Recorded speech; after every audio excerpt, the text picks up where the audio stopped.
All right. I hope everybody can hear me. Give everybody a couple minutes just to start jumping on in here. There we go. Yeah, I'm good. I want to make sure everything's Gucci.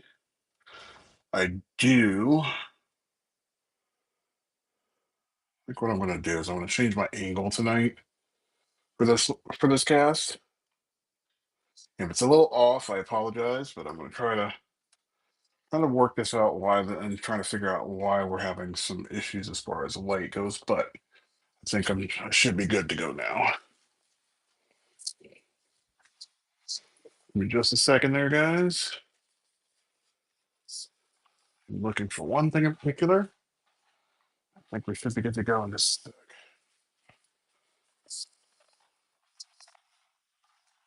Missing a power cord. But again, that should give everybody a little bit of time to come on in and we'll get going.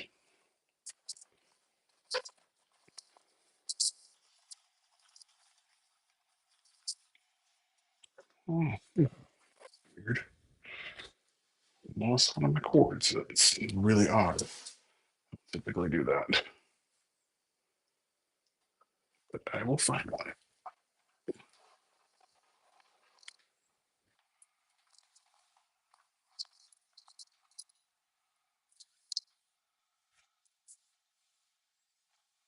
Well, you know what? We're just gonna wing it. If I need it, and I'll get one. Not, I'm not gonna stress it.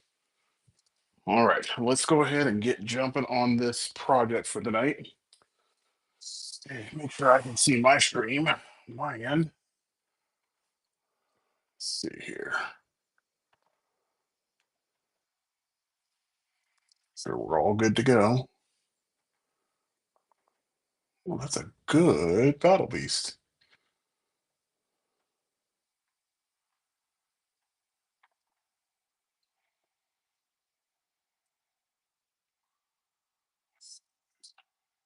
Go. Yeah. Looks like we're good. Okay, I got some good video there. Give people a few minutes to go ahead and start jumping on in here. I'm gonna go ahead and start sharing this.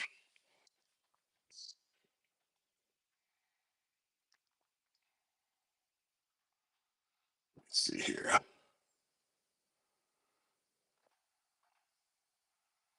Send this over to Insta.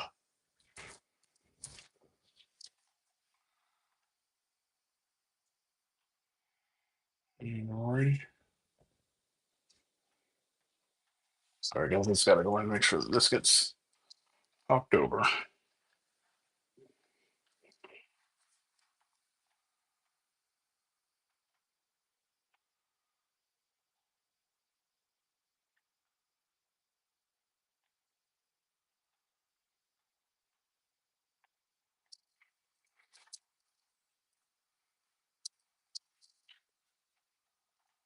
Cool. I'll make that public.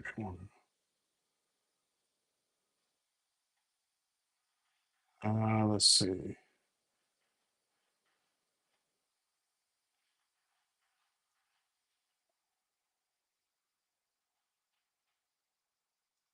Okay, well, how you doing tonight? Thank you for joining the stream. Appreciate you.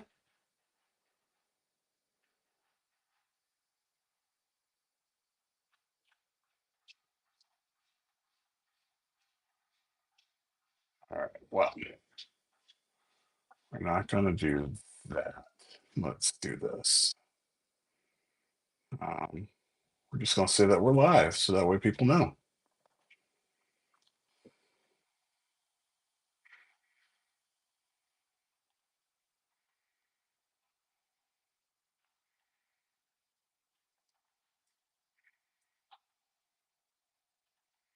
Let's see here.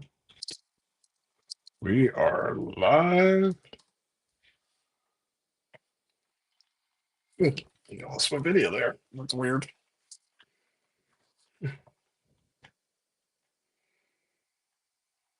All right. So we got that. Okay, cool. So I should have some people floating on in. And let's see, we got EverQuestion man. Okay, cool. Well, welcome to the stream. I definitely appreciate you. I know I haven't seen you here before, so welcome. Um, if you've never seen my stuff, I'm Marcus G, and I do a lot of everything. So when I say a lot of everything, I tend to focus a lot more on like comic book characters, but it's also part of educating and all that kind of good stuff. So I want to teach you some techniques that I've learned how to use over the years, and I want to convey some of my knowledge to other people. So hopefully I'm able to do that for you tonight. Um, so some stuff that I do is I always start up with a warm-up sketch. So I'm going to do one of those tonight. I haven't really figured out who I'm going to draw, but I'm going to think of somebody and I'm going to hook that up.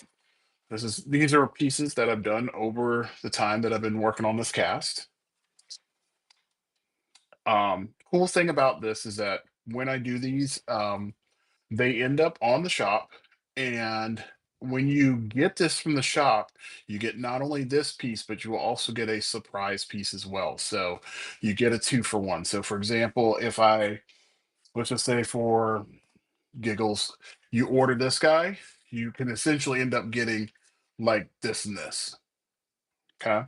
But it will not be so if you buy one that's listed on the shop, it will be a mystery as far as what you get for your secondary character.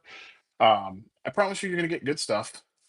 Like for example, like we did Galactus a couple weeks ago, and in conjunction with the Fantastic Four launch, pretty cool stuff. I liked it. So I went ahead and did that piece. So those are the warm ups. Let me show you what we did last week. Since I don't again, I don't know if you were here or not, but this was one of the pieces that was done. Back that up a little bit. This is a Scotty Young. Sorry guys. My for some reason my cable keeps on coming out. Do this again. Sorry, my HDMI cable just it's not working the way I need it to work tonight, so it's going in and out. All right, there we go. Cool. All right. So this is a Scotty Young um Rocket Raccoon cover. This was inspired by um let's see. This was inspired by a piece that I um have seen in his books. I really enjoy his artwork. It's really fun. It's comical. The other part was is I wanted these big chunky guns because I'm a kid from the 80s and 90s when I saw like Rob Liefeld and McFarlane and all them coming in. They always had like the most insane guns that you will ever see. How are you doing tonight? Um, so I wanted to make sure I had all of those for him. And Rocket's always got the weirdest, weapons that you'll see. So I did this in a black and white, mainly because this cover doesn't tend to hold the markers very well. At least this one doesn't. So I just want to make sure that I got a good quality piece, and whoever wants to get their hands on that, that's in the shop. So it's up for grabs. All right.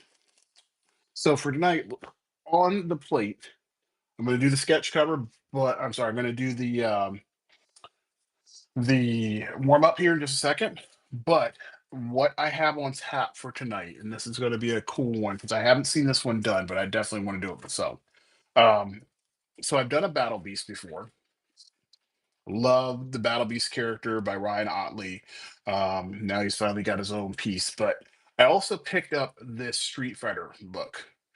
And what I have seen once, and Ryan Otley actually did this, is that he did a versus piece where he had Battle Beast on one side, and then I believe it might have been Omni Man. I don't remember who the other character was. Um, but regardless, what he did is he had those two people. Obviously, you had Battle Beast on one side featured, and then the opposite character. But when he did that, he did it with two Battle Beast covers. I'm going to do one where it's two different covers. So basically, they have their own identity.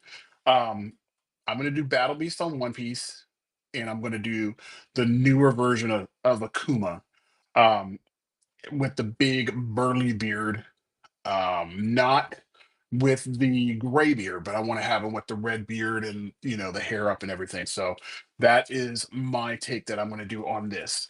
So today I'm going to pretty much kind of trying to flesh that out, and then I'm going to recreate that on those two books tonight. All right. So let's do a warm up piece. Um, we'll jump on these cards. These are 5x7s. I'm sorry, 4x6s that I do my warm ups on. Move that over there. Thank you guys for coming on in. I appreciate it. So, anybody got a suggestion on who I should do for character for tonight? Let's see. Anybody, any character you can think of. Because if I don't do this one, I'm going to pick one. Because I have one on tap that needs to be done for one of my clients, um, or one of my customers, and I'll do that instead. Definitely do this X-Men. Any suggestion, guys? All right, so Blanca, that is a good one. I like that one. Are we talking like old school Blanca, like the original from Street Fighter?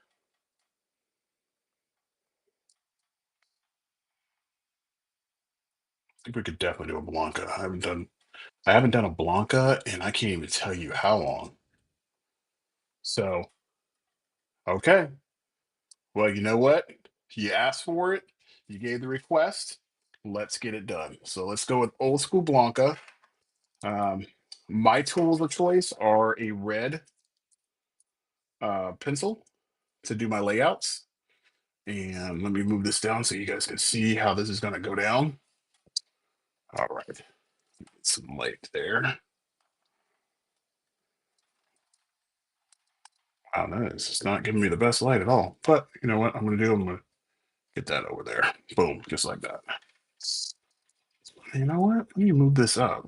Will that help? No, it does not. Okay. So Blanca, the one thing that we gotta always do when we're doing these pieces is make sure that we get our um structure right. So with Blanca, he's always like doing this like nasty yell, like there's something wrong with him. He's a beast, right? And I believe the whole thing behind him is that he was a scientist turned creature. I think that's what it was. So let's get this, and we're going to. What's up, Gamecock? So we're gonna get. I believe that's his backstory on that. I think he's a science project gone wrong, but he lives in, I believe, the Brazilian rainforest. Man, I used to play the hell out of this game. I love this. So, like I said, I'm a kid from the 80s and 90s. So when this was in the arcade, I loved it. And then I will never forget they brought it onto the Super NES. So when they brought it to the Super NES, I didn't own one. I only had the Nintendo and I had a Sega Genesis, right? So the only way that I could get it is I had to either borrow a friend of mine's system or I had to rent it. And, at that time I was young. I didn't have any, funds. So I had to rely on my dad to let me, rent it. And it wasn't cheap. I think he had to put down a credit card for it because just in case if I messed it up, it was still covered.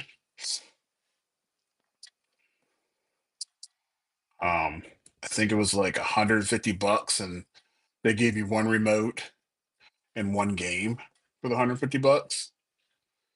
And my dad was not happy for that. And you only got it for the weekend, which kind of sucked.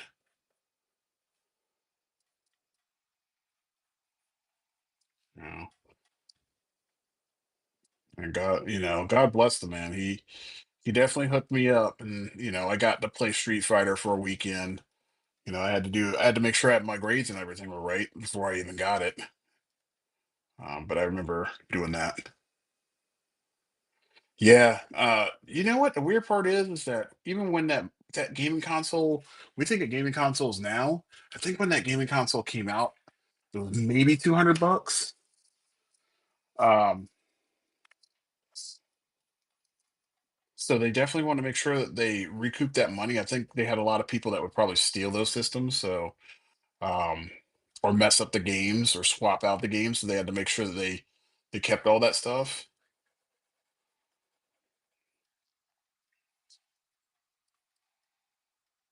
No, no, no. It wasn't 150 bucks for the week. We're talking 150 bucks for the weekend. We're talking you rent it on a Friday and you got to have it back by Sunday. I mean, that was insane.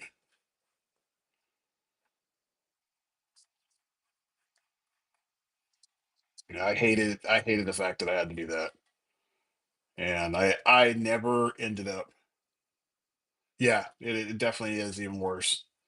I remember I think I only did it once or twice. I just didn't want to spend the money. I didn't think it was worth it. And then I realized, a lot of my friends were, their parents spent the money, to get those games, and so I could just hang out with them and just play their systems instead of me having to have my dad rent that stuff. Yeah, I agree. Those, you know, I miss the days of having, those consoles. Still to this day feel like those consoles were probably the better ones. I don't knock any of the ones that are out now, but for me, pound for pound, there's Blanca.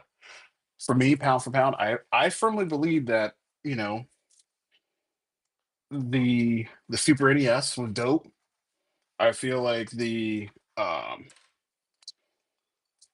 I'm thinking what's the Super NES? What's another one that was a good one? Sega Genesis by far was my favorite one.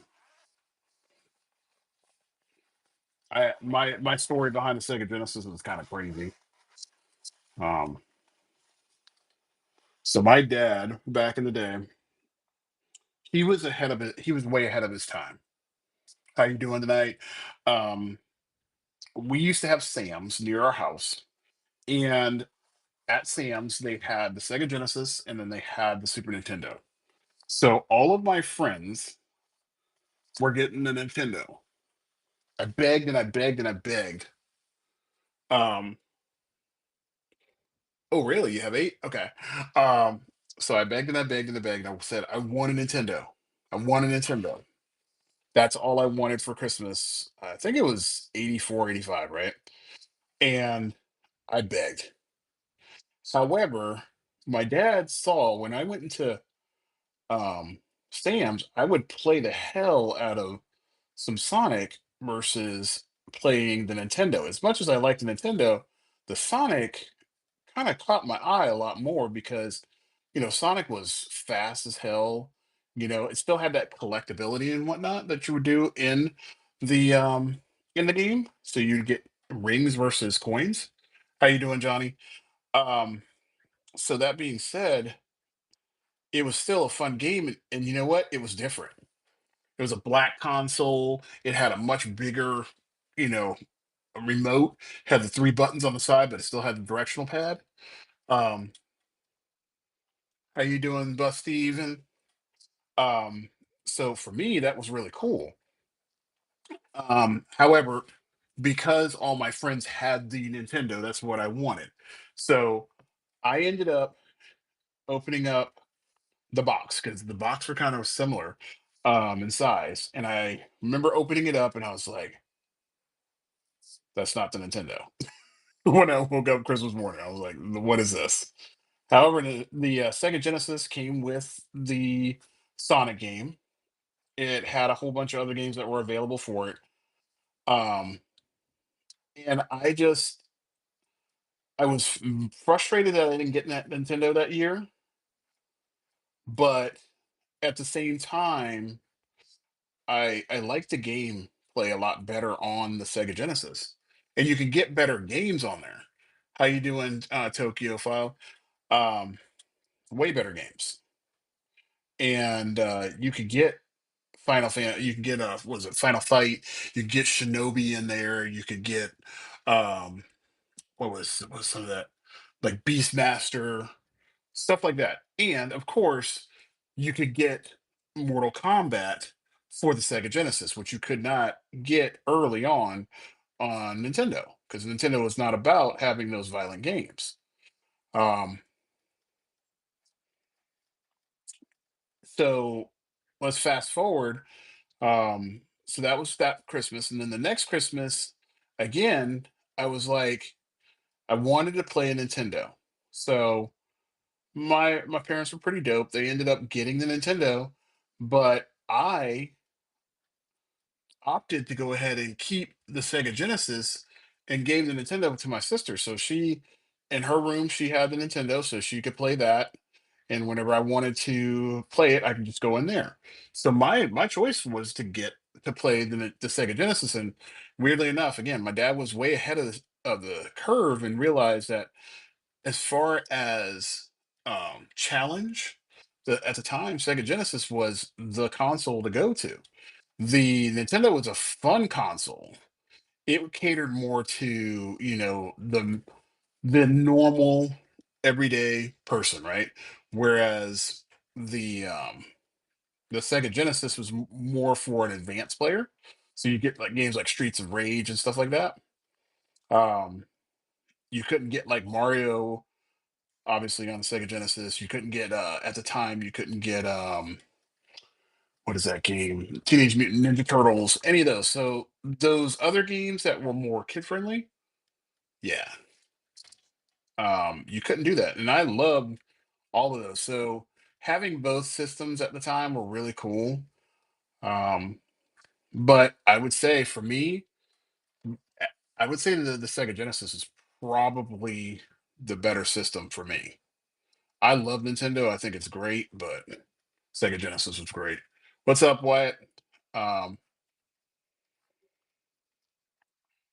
that system was just so cool. I just I do wish that the games had been something that you could get across the board. But I understand, that this is a competition now. There was no, it was who could afford to have the licenses for those games, and I get it. You're not going to get Street Fighter on the Sega Genesis. They just didn't have the power. They didn't have the juice to pull that off. So they lost, and ultimately had to fold because they just didn't have the stuff. Man, Golden Axe was a great game. So underrated. So underrated. I think out of all those games that the Genesis had, I think Shinobi was probably my favorite. I think that was the first Sega Genesis game that I ever bought with my own money, and I played the hell out of that thing. How about that? What is it, Samurai 7, or is that what is that called? I think it was Samurai 7.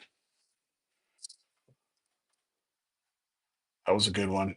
A lot of those Neo Geo games came over to the Sega Genesis too. It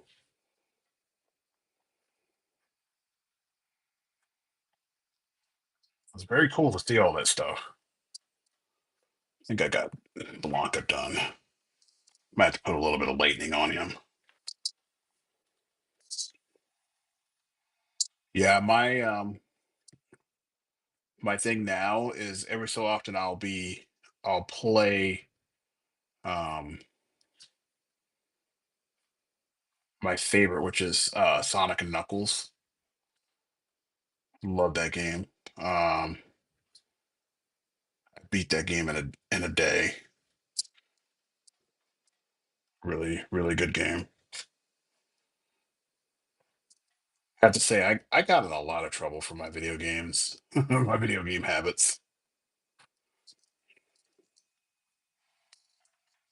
You ever had your console taken away when you were a kid? When did you ever have it taken away by your parents? Did you ever rage out when you couldn't beat a game? You break some remotes.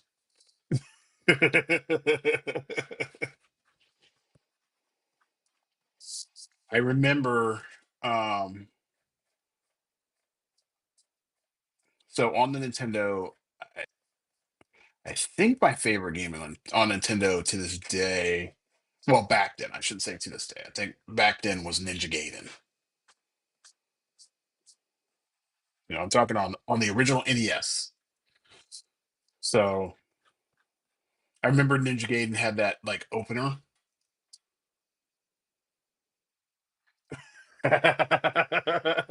I'm going to give you my story, man. And you talk about stealing it out of your mom's room. I'm going to tell you what happened to mine. And you want to talk about a parent that is savage, like to the utmost degree. My dad was crazy, crazy cool.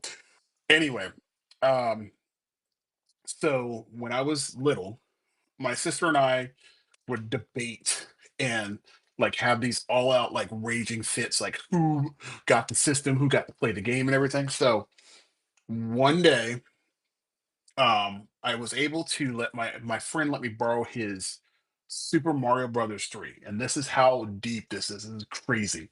So I get Super Mario Brothers 3. We had my buddy's game for weeks because we're trying to beat it, right? He had already beaten it, and now it was time for me to go through the game and hopefully, you know, do my thing. So, because my sister and I were relatively close in age and we were super duper competitive, um, we would squabble a lot. And my parents got just fed up one night. My dad basically looked at me and my sister, and we had a TV in the den.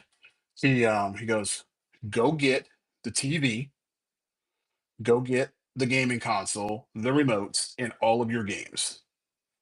And in my head, I'm like, what's going on here? He says, go put them in the back of my car. Right. So I thought he was joking, but no, he was dead serious. Um, so we got the TV because I was the bigger person. I got the TV, lifted it up, put it in the car, put it in the trunk. And when you're a little kid, you think, okay, well, your parents are going to give your stuff back, right? No. So my dad didn't give it back to me the next day. He drives off to work the next day. I don't see the gaming console for months. He takes it to his work, and at that time we had bring your kid to work day, and my dad was an architect, and he was the main architect, so he had this one printing room off of his office was where they did all the blueprints. And in that room, just behind the door, there's my TV, there's the Nintendo system, and on top of that, there is the Super Mario Brothers 3 cartridge. I had to lie my ass off to tell my friend what was going on, that I hadn't beaten the game and all that stuff. And I think it had been almost 6 months. So that I got the game probably around like February, January, I think probably in January. And because I we saw these kids all the time, I don't think I gave the kid back the game until almost summertime. And I had to beg. I had to plead with my dad. I didn't even tell him why I was so adamant about getting the system back, other than the fact that I wanted to play my gaming console.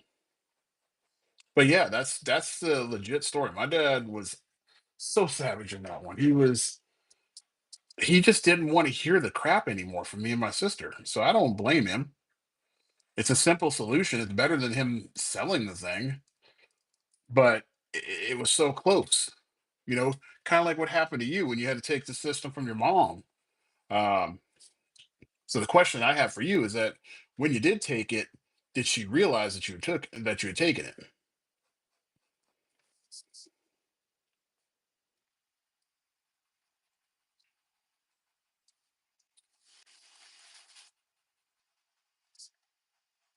Here's the other part.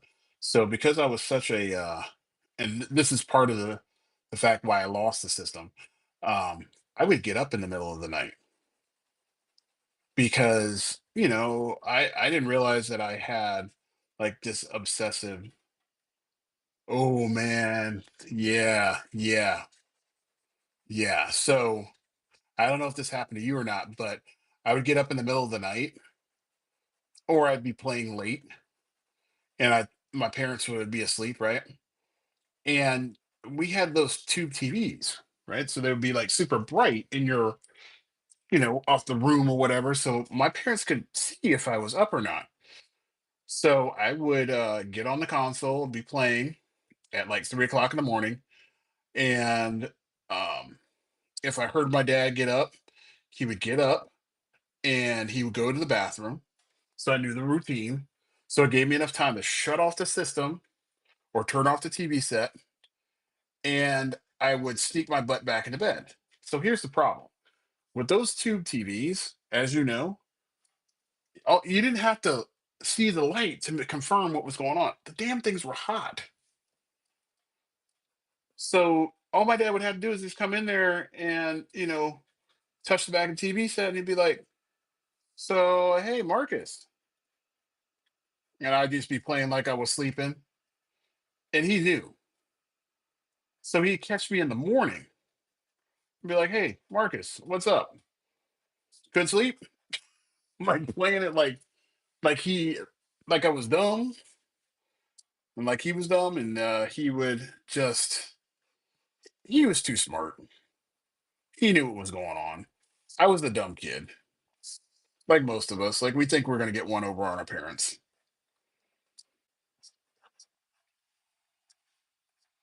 And talk about bringing back memories. Thank you for this trip down memory lane. There we go. Blanca's good. Boom. I think he looks pretty good. That was a fun one. That was a lot of fun. The last time I did one of those, I didn't do a lot of color in it. It was just a lot of black and white.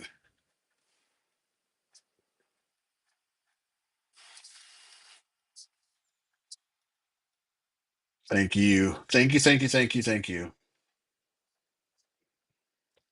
So like I said, on this channel, it's not all about, I mean, I'm going to be very clear. This just channel isn't just about, making money and all that stuff. That's only part of it. My goal on this channel is to educate people because I am a teacher. Um, but also, so I can get my drawing skills back up to where they were. That's one of the reasons why I'm doing this because I enjoy drawing. Because I'm a creative all day long, it's hard to spark that stuff. So this is kind of like going to the gym for me. If I can do this once, twice a week, you know, then it's just going to make it easier for me, and it puts pressure on me because I have to be able to talk and create all that fun stuff all at once. So that one came out really, really good. So thank you so much for that one. Thank you, thank you, thank you. All right. So wondering if I need to do it on the good old tablet or not. Um, so I think I'm going to show you guys what I have in mind. All right. So bear with me for a second. I'm just going to pull this picture up here. Okay. This is this got a sketch cover? Yeah. Okay. I don't know if I have it in here or not. Oh yeah, hitters. Okay, so this is my roughie. Uh, let's bring him up. So there's Akuma. That's my roughie for the face of Akuma. Um, in terms of design wise, this is what I have in mind. I'm looking to do something like turn that off, turn that on. Okay, something like that, where Akuma's got this like stance where he's about to do some work. I think I'm going to do some reference. I'm going to look up a couple references for his poses because I really want him to be in a good fighting pose. Um, as far as Battle Beast, I don't know if I have him here or not. Some of my layers. I don't think I have him on this one, but I have like this one. I have a Battle Beast here. That's not it. It's the other one. This one. So like this was my original idea of just having Battle Beast, jumping out at you. But again, I've done a Battle Beast before. I mean, came out really good, but I really want to do something different, and I really like this character, so I'm going to do that battle between the two. So I'm going to pull up a piece of reference, and I think I'm going to come up with a couple of stances, like martial arts face-off stances that I can use. I was thinking maybe if I could pull off like that. Have you ever seen that movie? The heck is it? The Raid. The Raid 2. Have you ever seen that before?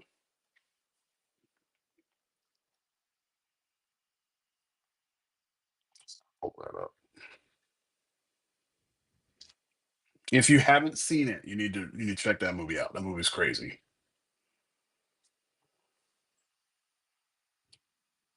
All right, so we're gonna go martial arts stances.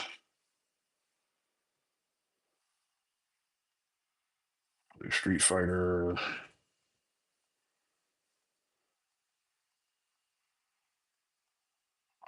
Face off.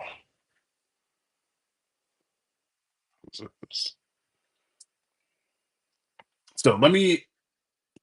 Oh, oh. Listen. Let me drop some knowledge on you. If you like action movies, if you like John Wick, you need to see The Raid. Let me make that very clear. If you like those style of movies, that quick paced martial arts stuff, if you ever seen Warrior that's on Netflix that used to be on HBO and Cinemax, you need to get up on that. How are you doing, Network Sith? Um, so the premise of the raid is that the first one they have this cop. Good to see you. I'm talking about the raid. Um, so basically, you have this cop that basically goes through all of these different levels, fighting all these different characters, but it is super fast paced. It's like hand to hand combat, like I said, just like the John Wick style, but it's, in my opinion, I think it's better, and it doesn't get boring. Um, it's a lot of situational battles. So if you remember in John Wick 3, where John Wick is going through the Continental and he's going from level to level to level, this is pretty much that same kind of setup, but it's so interesting when you're watching it. Let me show you. Let me see if I can pull it up here because this pose is just awesome.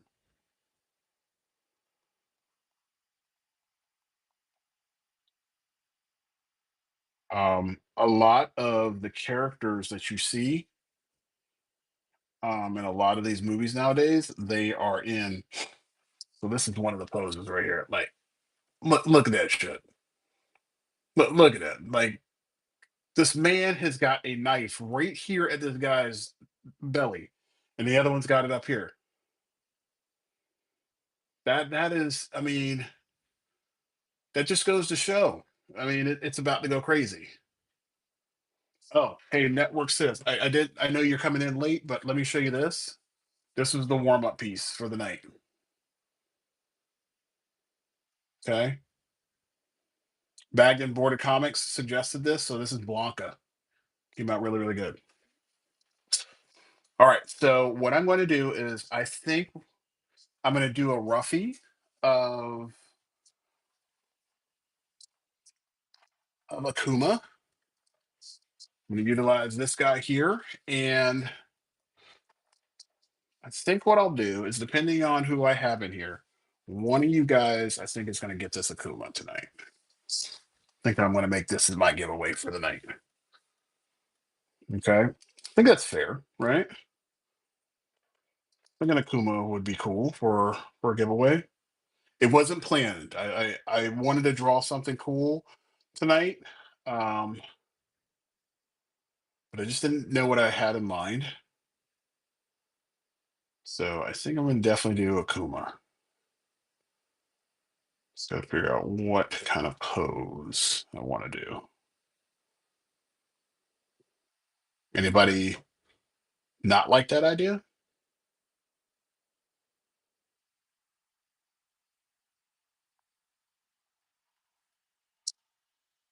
Kind of get me warmed up for the real thing. Um, let's see. How do I want to draw this dude? Because Akuma has to be done right. He is like, honestly, he's probably one of my favorite bad guys from a video game ever.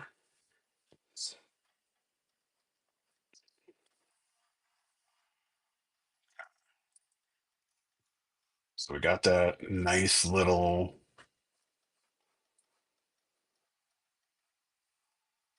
Let's see. We want to get his body.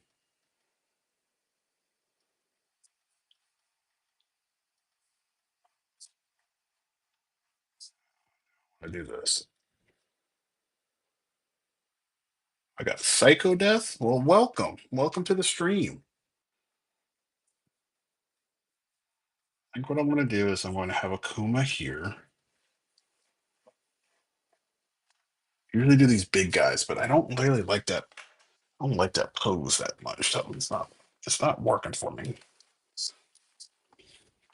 Sometimes you just got to try things. And if you don't like them, you just adjust.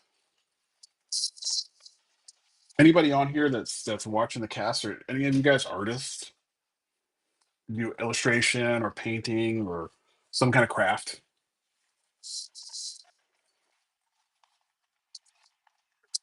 Grab this over here.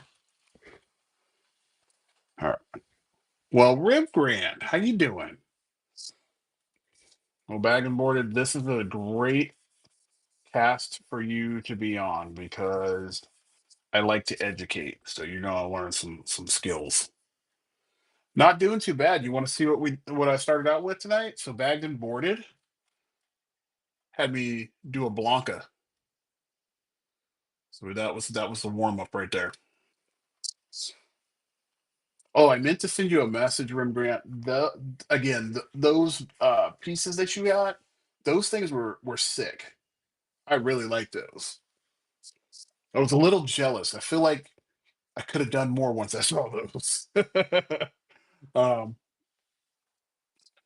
so what I was telling everybody is that I have these two pieces, right? So I did the Battle Beast. I think you were here when I did the Battle Beast. Um, and I have this Street Fighter comic. So my thought is I've seen it where people have done, side by side Battle Beasts, but I'm gonna do a side by side Battle Beast in Street Fighter. So it's gonna be Battle Beast versus Akuma. So for my warm up tonight, I'm just gonna do this giveaway real quick, and I'm gonna do Akuma. It's my piece. And Rembrandt, I got good news for you. I got um your Psylocke ready to go. I just gotta put some ink on her and she'll be ready to rock and roll. Oh, man, I'm not feeling that. You know what we're gonna do? I think I'm gonna draw.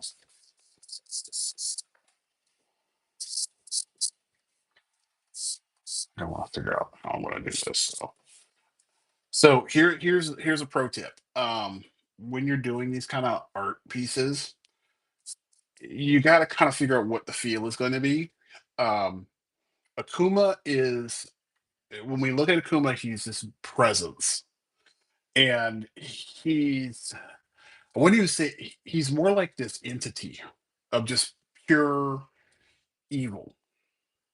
So think of like the Grim Reaper. How you doing tonight, Mark?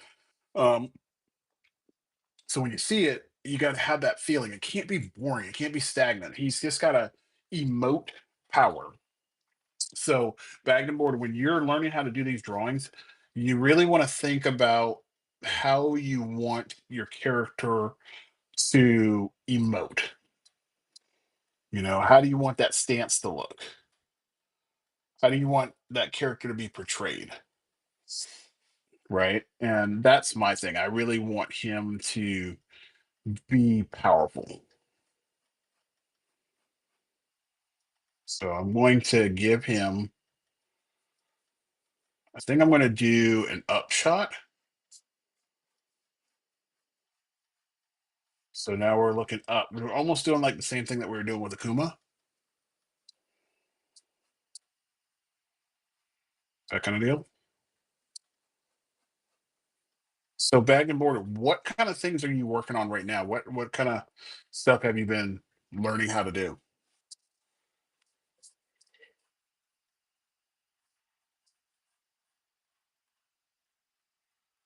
Just curious.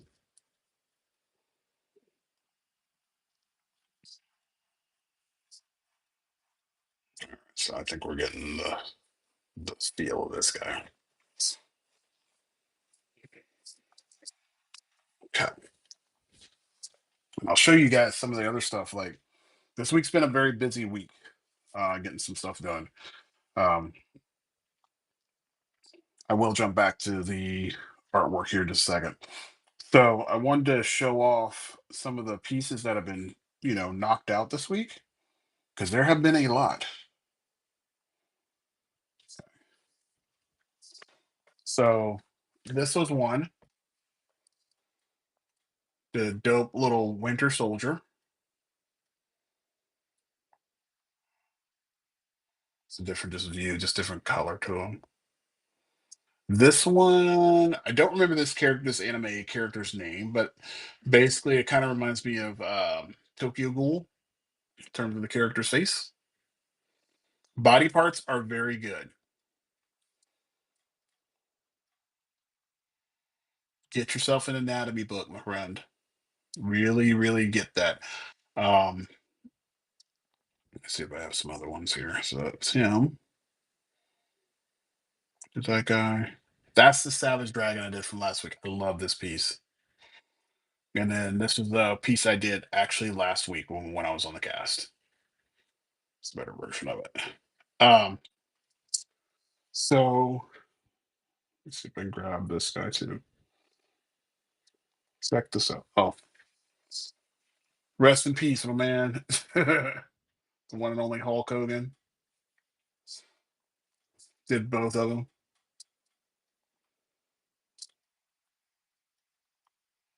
Okay, so now you can kind of see like the process video of the Spider-Man,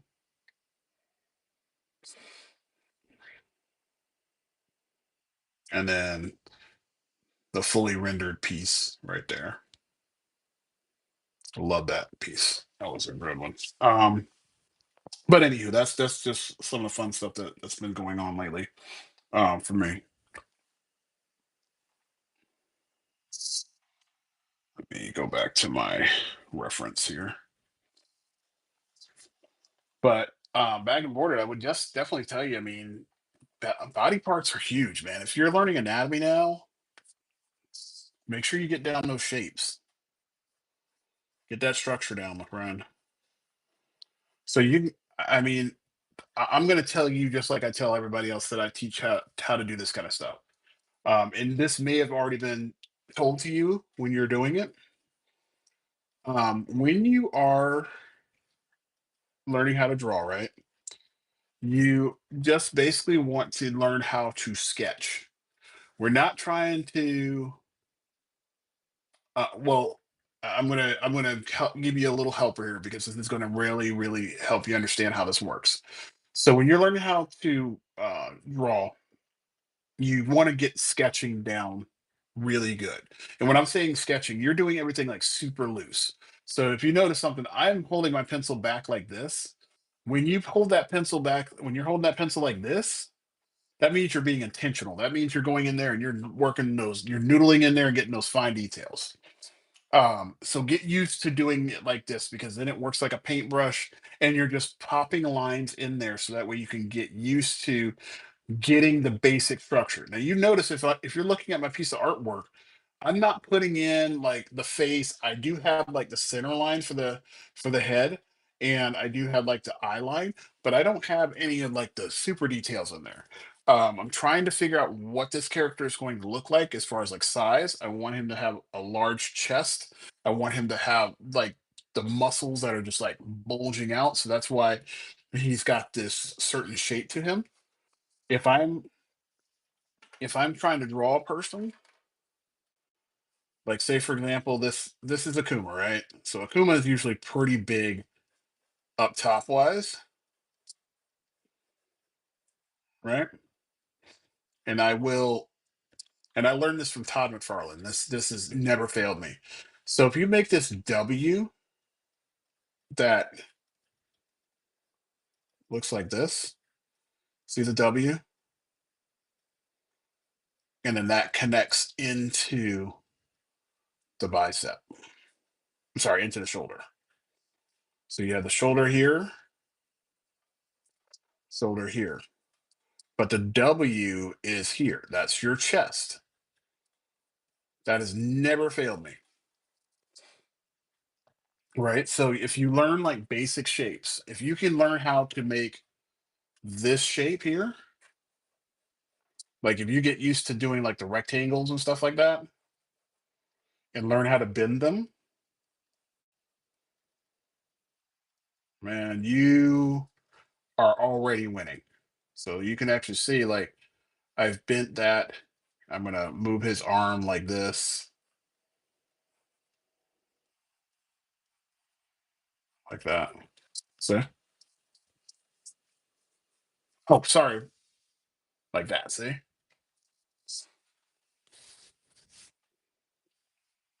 And you can kind of see it's looking like that maquette that you would get, like the wooden maquettes. And you got your center line here, and like that. And we can just have the arm come down here. Get this down. This is what I would definitely recommend that you learn how to do. Like if you can get this part, this construction part down, then you can move on to adding clothing and then you can add in color and stuff like that. So don't waste your tools on, trying to advance yourself super quickly. Get the basics down. If you're doing anything, you got to take your time to do it, but learn this structure first. Okay. I always tell people this is going to save you a whole lot of headache because if you can learn how to do this and you understand how to place these basic shapes, so like this would be a cylinder, these circles here will be joints.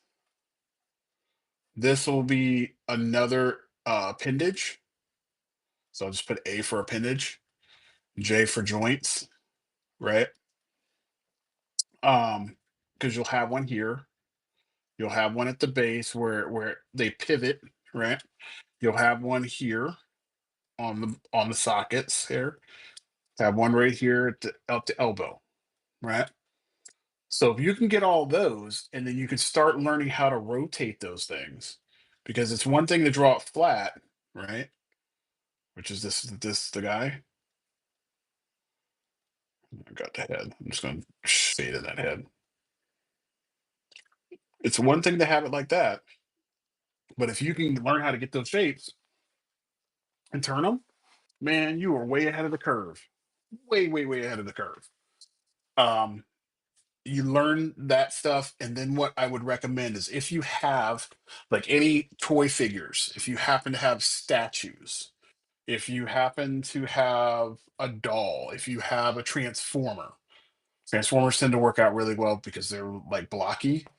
If you have any of those, pose them and use this structure to rebuild it. Just the shape, not the details for the character, but the shapes of the character. Um, if you ever need any of those, like if you need a full version of this, let me know. I will draw it out for you, and you just follow the steps. You just basically, all right, do I have this joint for the shoulder? Do I have this one for the bicep tricep area? Do I have the forearm? All that stuff. So if you have all of those basic forms, then after that you can start getting more detailed. But that process, just be aware when you're doing that kind of stuff, it takes a lot of time to learn how to do. If you're a quick learner and you put time in, you're going to get the quality out. That will always happen. So right now I'm going to draw his arm. I'm going to use it like it's a stick figure, right? That process also works. So I'm going to have his arm here, and what I want to do is I want to have his hand like clenched up. So I want to come here. I want to make sure that I have the ball for his hand.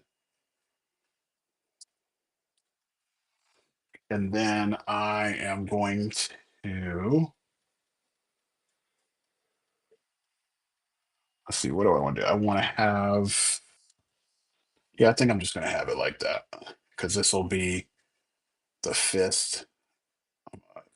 Actually, I'm going to put a rectangle here instead of a circle.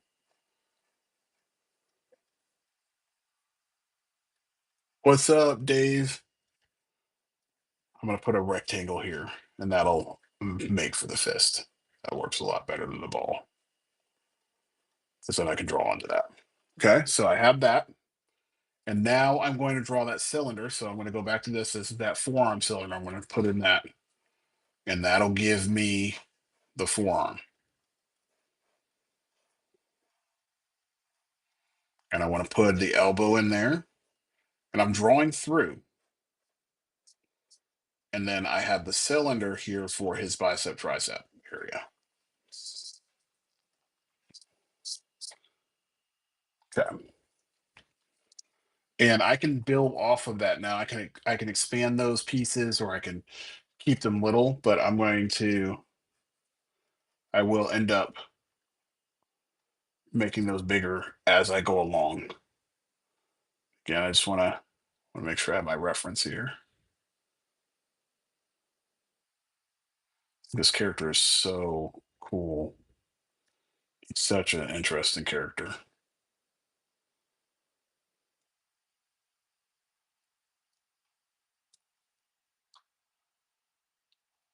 I remember I got this book, Street Fighter Alpha 2, something like that. I think that's what it's called. Um, but it's made by this guy. His name is Jeffrey Chamba. Now, if you've never seen this guy, the amount of energy that he puts into a book or even just an illustration, it's kind of ridiculous. Really is. I mean, the dude just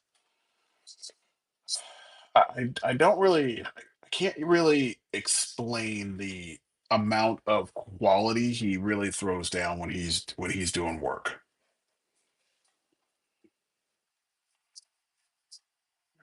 I do want his chest to be a little bit bigger. Make sure I get the pecs. I have to put these pecs in place now because I have to start working on his gi.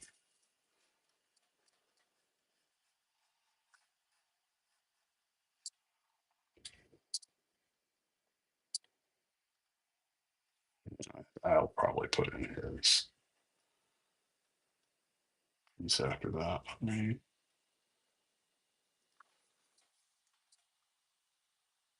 So make sure he looks right.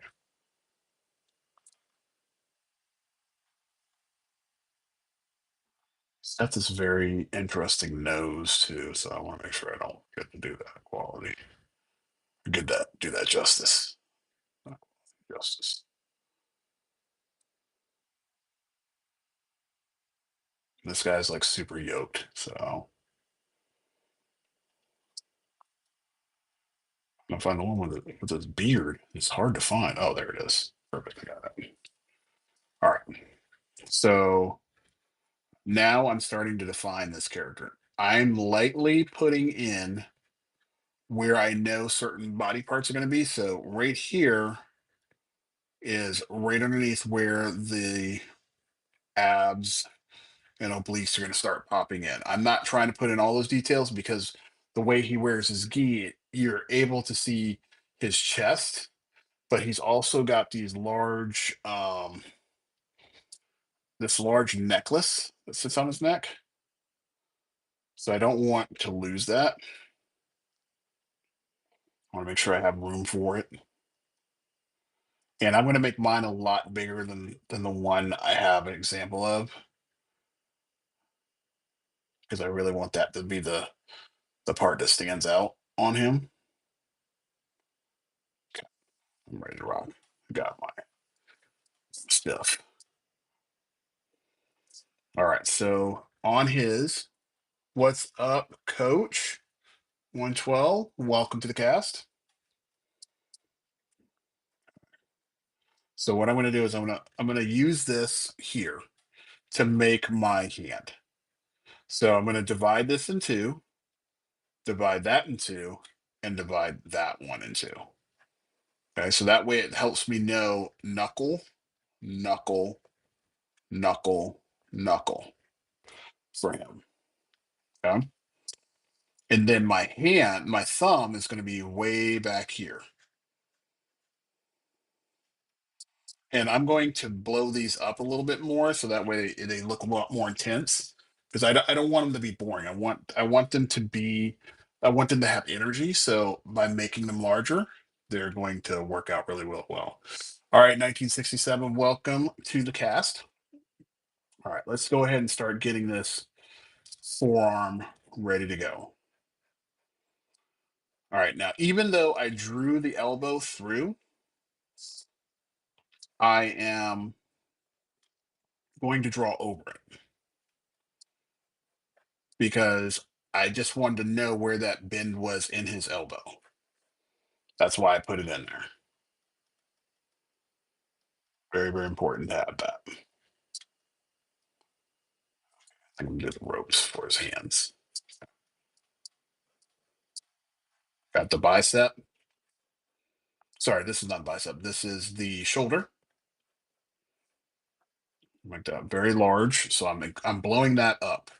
I'm making his bicep, which is this part right here, large, and then I'm going to increase the size of this tricep.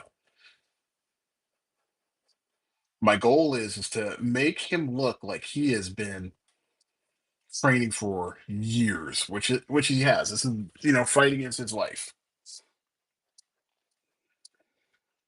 beating his nemesis. Ryu is the one.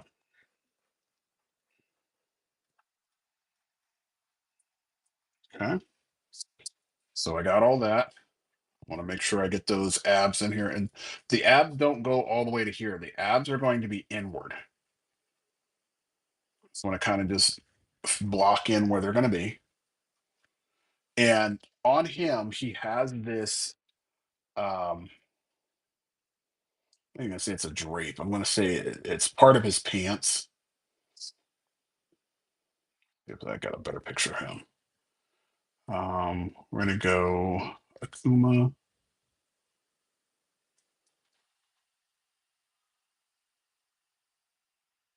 What's up, Jay Murdoch? Thanks for joining the cast, buddy. Nice to see you on here. Tonight I'm working on Akuma. Just roughing it out, and this will be my giveaway for the night. So one of you guys that's on here is going to definitely be getting this piece.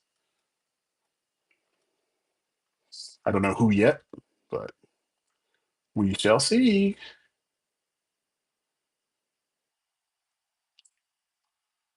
Okay, so I found some good reference. So I think I'm going to use these. So this is perfect. Zoom in on that. Perfect, perfect, perfect. All right. So he's going to have actually instead of that's the other Akuma. There's another Akuma that has the like it's almost like a I'd almost say like an animal shroud around his waist. So with this Akuma, I'm going to just keep him in his gi, and we will have the rope here that goes around his waist because that hasn't changed.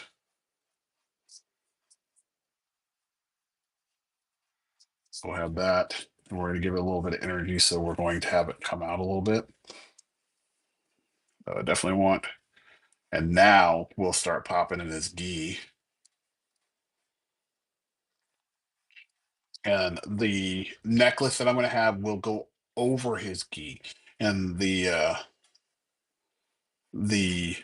necklace will be much larger than what's in the original design. Okay, got that. And then we're going to go over here. So it's going to go over the other side of his heck. Okay, that's good. We're going to probably move that.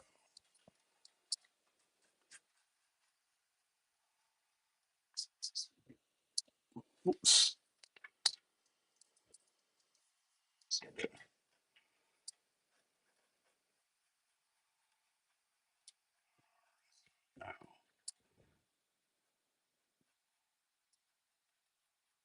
Oh, bag and board. This is something I will tell you um, that I've learned over the course of my time of doing comics and doing these pieces of art.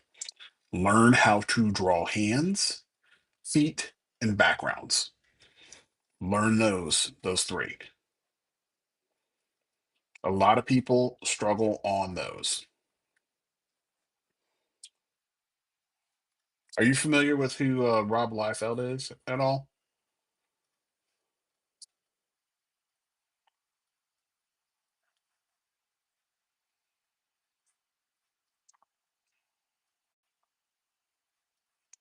So don't quote me on this. Oh, you don't know who? Okay, well, good. I'm gonna give you some info. You obviously know who Deadpool is, right?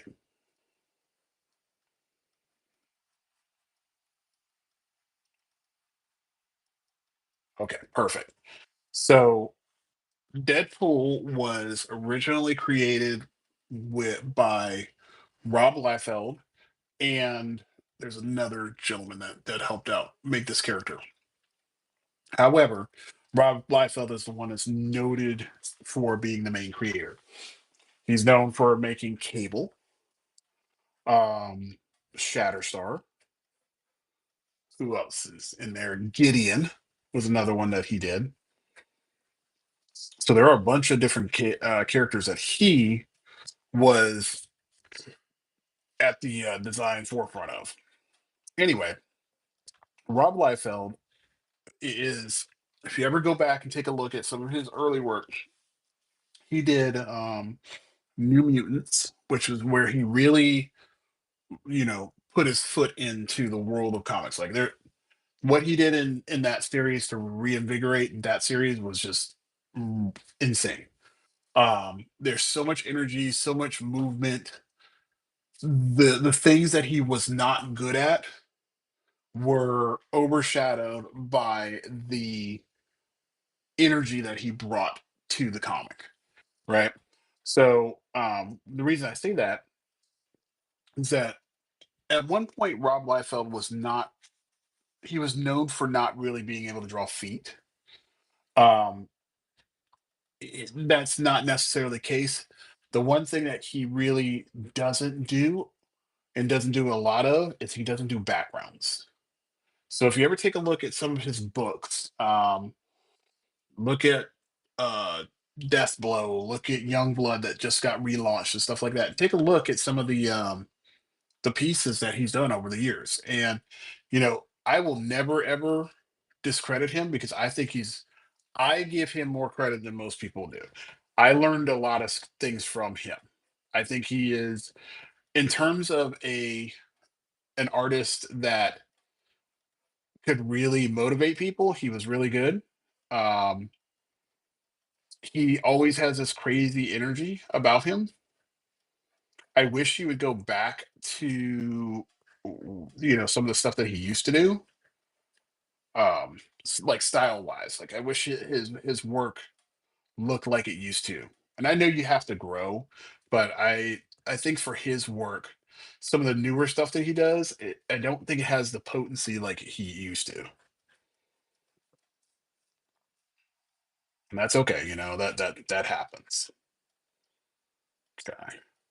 So definitely take a look at him. He's a really good one to reference that kind of stuff. I mean, I think he's great at coming up with cool looking characters, and characters that he loves. He's really good with. If you take a look at the Fantastic Four or the what is it that he just did or not just did? He just in '96 he did Fantastic Four.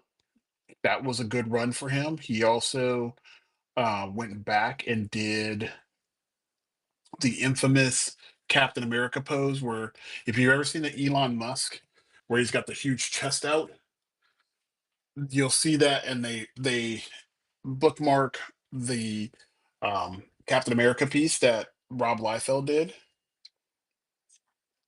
So take a look at some of his work. He really is talented, super duper talented. I was just looking at something he posted yesterday. The cover for the first appearance of Deadpool, if it sells, and they're asking $7.5 million, it will be the highest selling piece of original artwork from a comic artist ever sold. That's pretty insane. We're talking over Jim Lee and Eric Larson and Mark Silvestri, Todd McFarlane. I mean, that book. I mean, it makes sense because that book alone, you got one of the hottest characters ever created, and that character is like red hot and has been red hot for years. So I get it. If I could afford to get that book, I mean, if I could afford to get that piece of artwork, I 100% would. It took me multiple years to get myself a copy of '98, that first appearance. I still don't have an original '98. I have remakes, reissues, but still one of the best books ever made. All right, so we're gonna create this necklace that he has. And like I said, the necklace that Akuma that I'm making for this Akuma, I want it to be much bigger. Like they've made it smaller in the books or in the game, but I want mine to be like huge. Like it should be almost like a weight that he takes off his neck. I don't know the symbolism behind this. I wish I had somebody that was um, from Japanese descent or Asian descent, so I could ask them. I'm like, what in the hell are these? What's this necklace all about? Like I know in Hawaii, I understand their necklaces because they're like this. They have a series of different balls on them, and all of them have symbolism. I'm just curious. I mean, if I could find somebody that could tell me what these mean, that'd be really cool.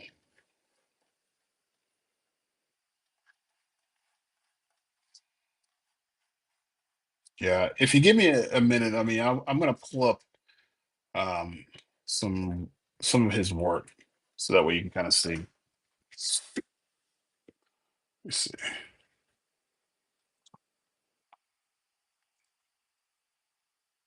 Let me see if I could find. You know what?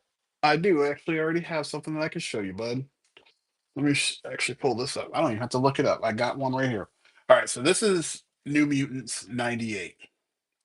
This is a sketch cover, but I still haven't worked on it yet. And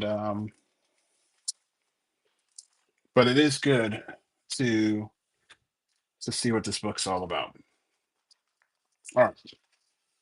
So you can kind of see the stuff that he did. So this is the actual cover. Let me zoom this out so that way you can kind of see what's up. So that's the cover for 98. You can see all the energy. Like look at all of this ink work in here, man. This is pretty damn good stuff. See, this is the stuff I feel like old school comics, because they were so limited on color, I feel like it made the ink work more impactful. I mean, look at that.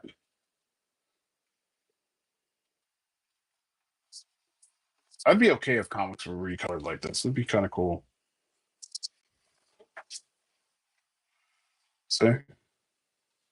And like I said, he doesn't do a lot of backgrounds. You can see the backgrounds are really, he does his poses in a specific way. His this teeth thing used to, the smile thing used to be his signature, and then also these kind of ponytails he did were one of his things.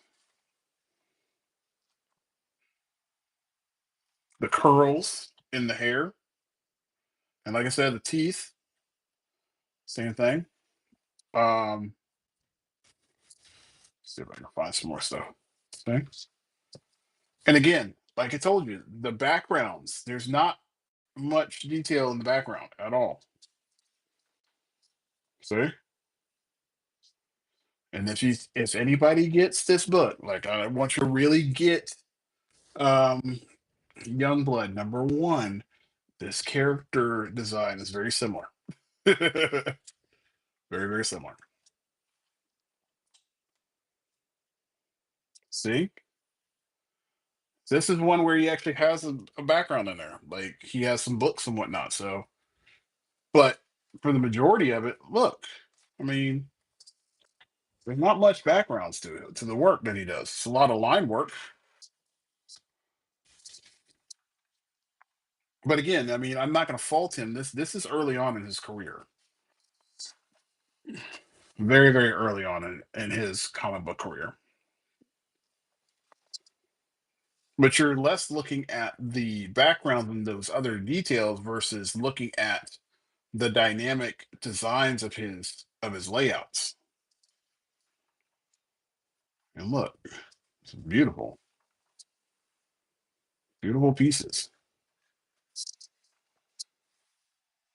See, even the way this character runs, man, that's some good energy right there.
already.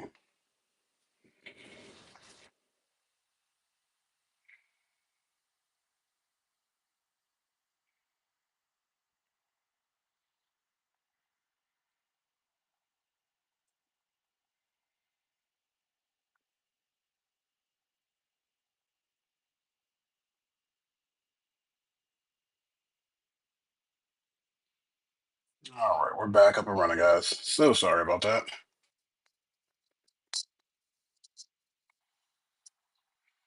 Got a little bit of technology. It wants to work so well for you.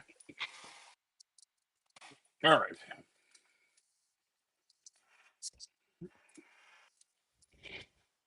Anyway, let's go back. Let's jump back into this guy. I'm going to get moving here.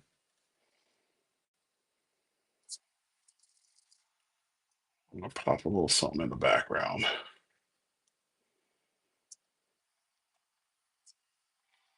All right, here we go. Let's get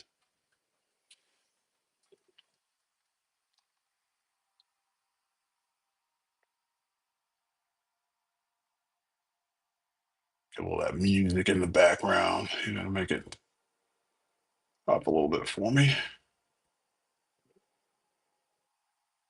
But Maverick, welcome. Welcome, welcome, welcome.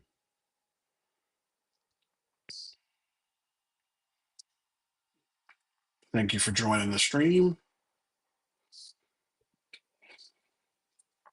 I'm working on an Akuma piece right now. I just got to find my reference that I had. I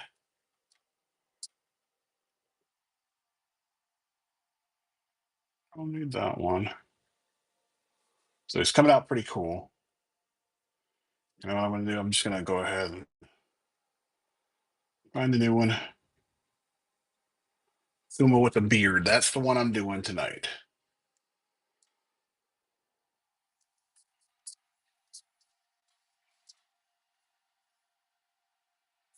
So I like this guy. So we're going to give him that hair.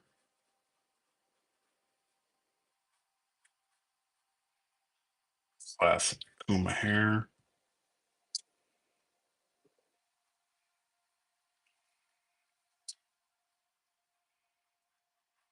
Now his hair goes up into a ponytail. This. Ziggy, welcome to the stream. Working on an Akuma piece right now.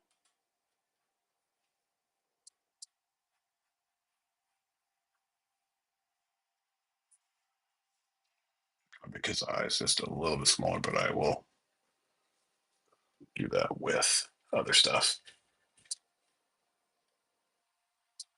Hopefully, some more people plop up in here.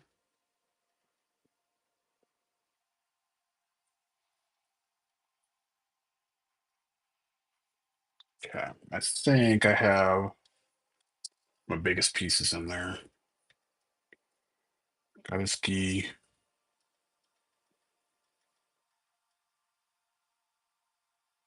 What is this? Oh, it's different. Okay. All right, I'm gonna get his. What's up, Comics Express? Thanks for checking out. I'm doing here. Since you're just coming in, I'm working on an Akuma piece.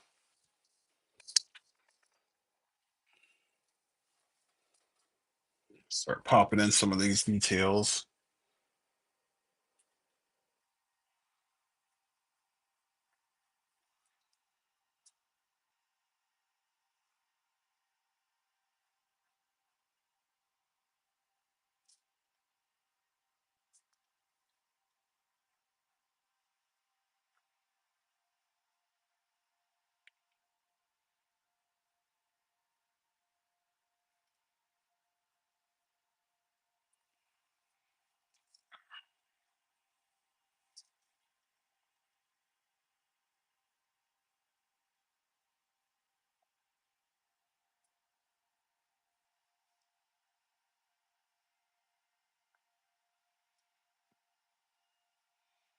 All right. Like how he's coming out. And I think what I'm going to start doing once I get these eyes in place, because this is my biggest thing. When I'm doing this kind of stuff, I want to make sure I get the details in there for my character. And for him, for this guy specifically, um, making sure that I get these eyes the right way is going to be crucial.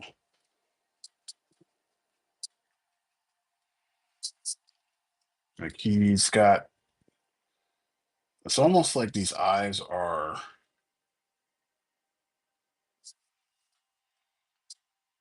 dark. Like you can't see into his soul.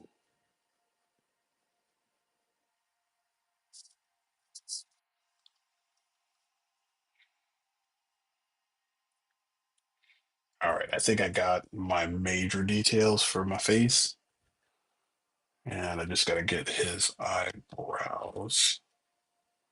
I'm gonna give him these bigger, bushier eyebrows. I know they used this when they were doing Street Fighter Alpha. I think that's the one where they did it. It was almost like the character's eyebrows were their own character. I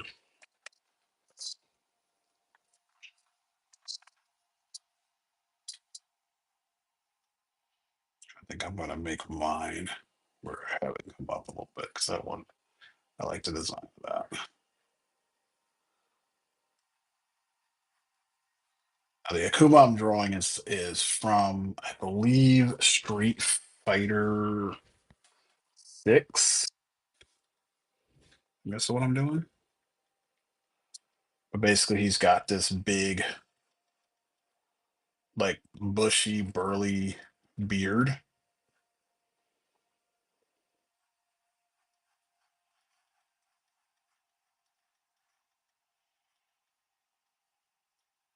And mine's like super massive, not like the one that's in the game. I like to embellish. If you notice as I'm going along here, I'm going over a lot of things that I've done, and um, I do that on purpose because I want to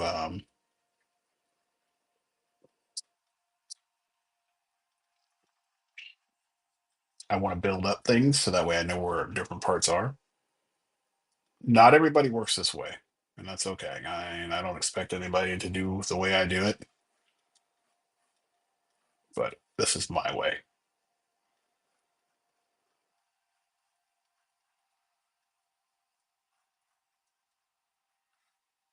Okay. So now I can come in here. I'm going to come back. I'm going to bring my attention back to his face.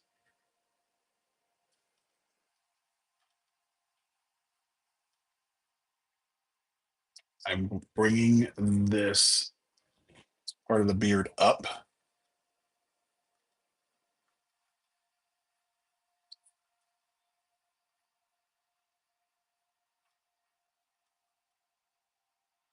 I will showcase his ear because I feel like that's important to have in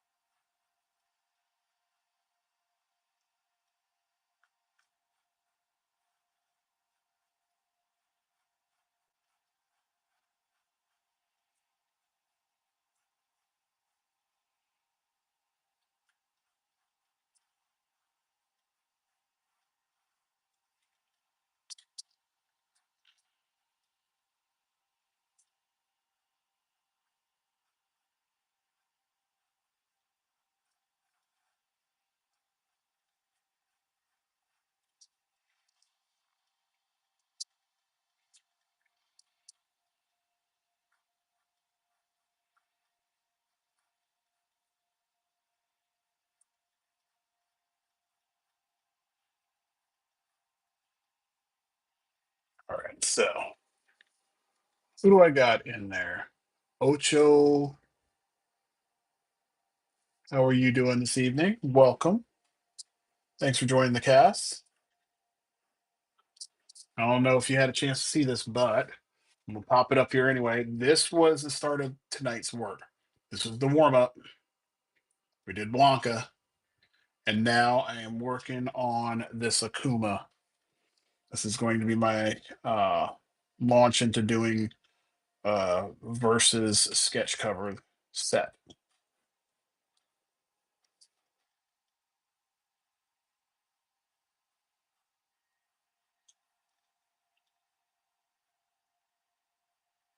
So, are you a fan of Street Fighter at all?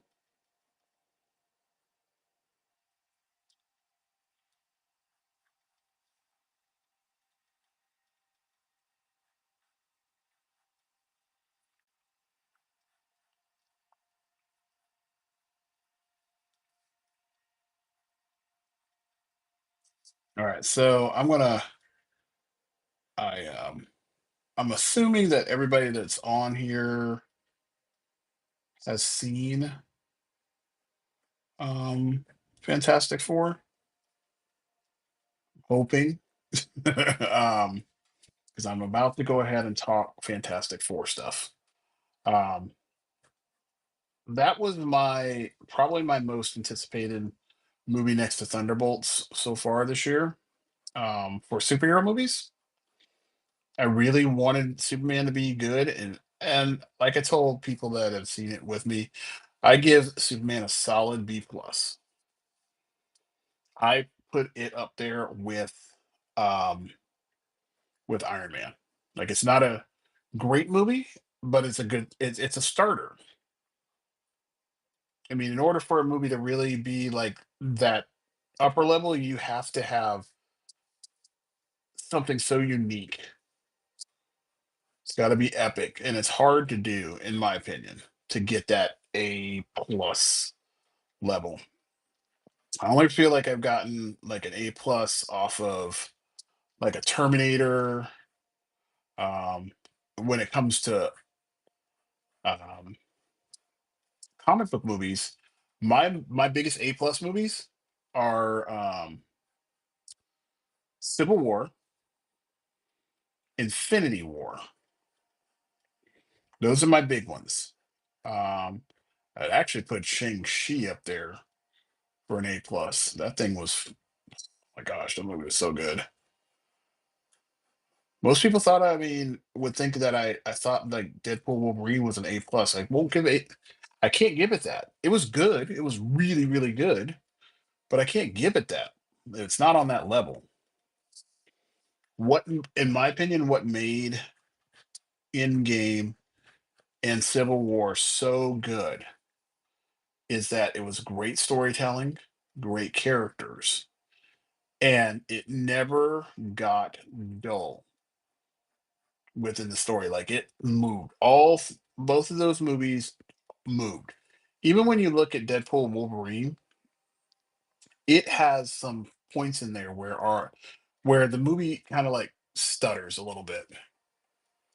It really does. And that's for me, that can take me out of the movie a little bit. I thought all the cameos and all that stuff, all the fan service was perfect. It was really, really good. How you doing, Caitlin Soul? What was that, Caitlin Soul? Sorry about that. How you doing tonight? I'm working on this Akuma, just so you know. Um, so I think that all the fan service and all the fun stuff that they did, the comedy was great.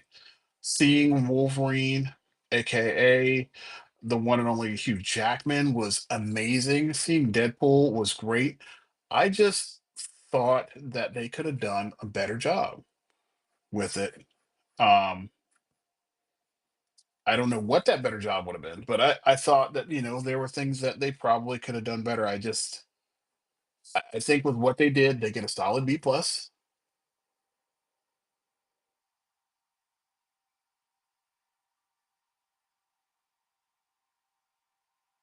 Let's see, a random. I think I bought a Nightcrawler picture from you a while back, maybe with someone different. Um, Did you buy it from me at a show or at a comic book shop, or did you buy it here on Whatnot?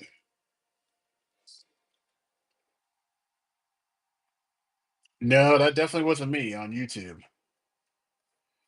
Might have been somebody similar style wise.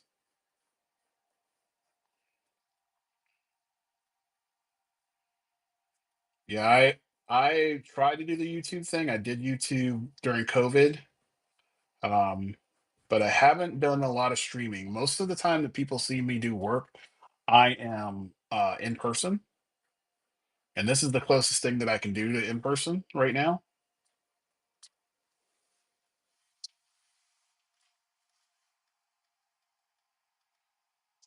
Um, do you remember what the comic creator was? Because I've made a couple of appearances on YouTube channels.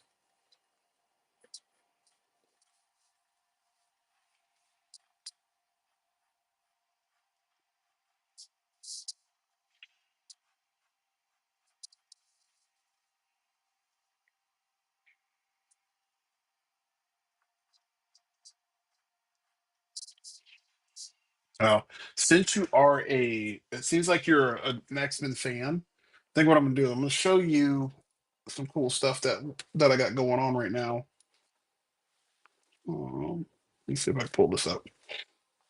So check this out. Since it sounds like you're a fan of X-Men stuff. So this is not necessarily X-Men, but got Galactus here. It's gonna go into the X series. So has Shatterstar. Got a little bit of Thanos. One of my favorite characters to draw, Deadpool. Aang, Daredevil.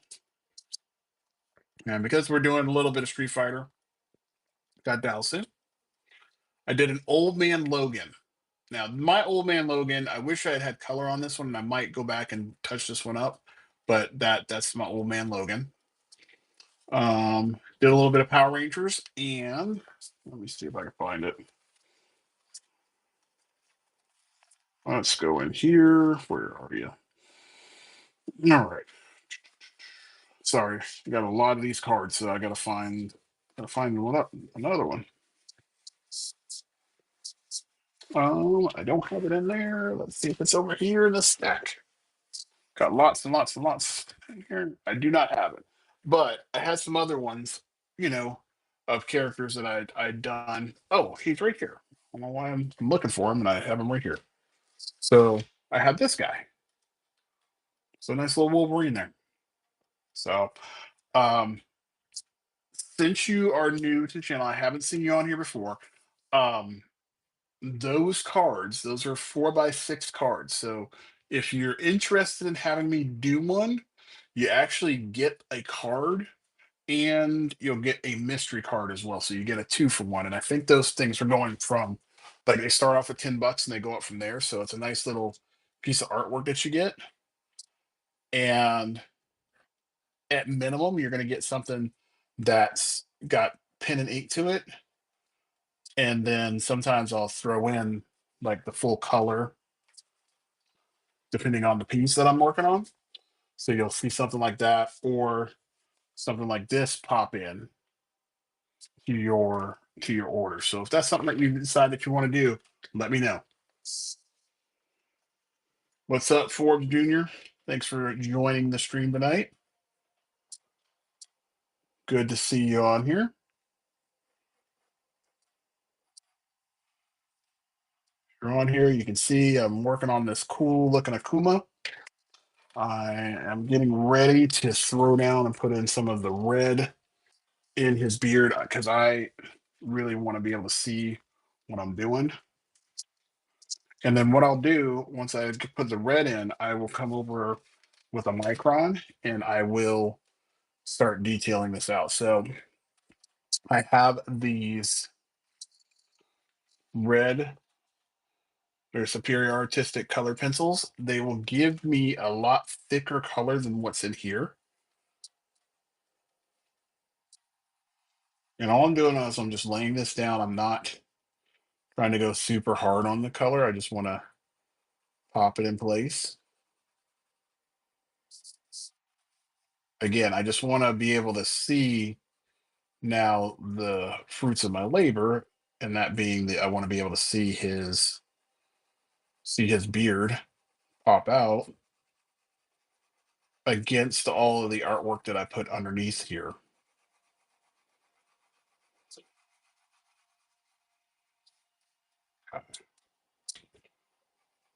So I'm working that in there. It's looking really good. So I was trying to make sure I had those that spherical necklace that he's got there and make it pop out a little bit more. But it looks like because I have decided to go a little bit more intense with the beard, that is not going to be the case.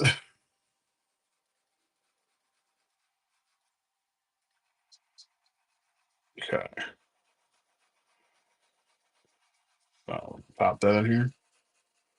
I think what I'm going to do this week, guys, that I don't think I've done yet.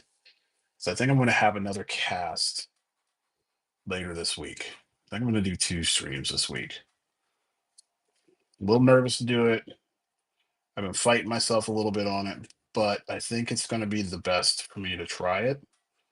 I could try it. If I don't like it, then I don't do it again. But I I want to catch a different audience. There's a lot of you out there that are night owls like myself, and then there's some people that are not, and want to be able to see that audience too. So I'm going to try that out.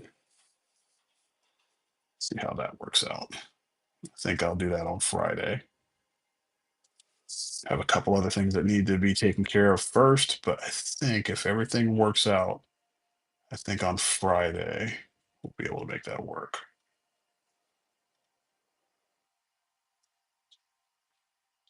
I think I got too big of a pen. That one's a 4. I got to go smaller because that's making his nose look massively large. I don't like that. So let's see. I can go with a 2. Boy. I think that 2 is the bigger 2. Yes, the chisel 2. 0.02. Let's see what I got. I got 0.03. Think that'll work better. 0.03 should be really good. All right. Got a 0.03. Let's see here. All right. 0.03 is working out really, really good. And I'm coming in here and I'm trying to set this black around his eyes to give him a little bit more intensity.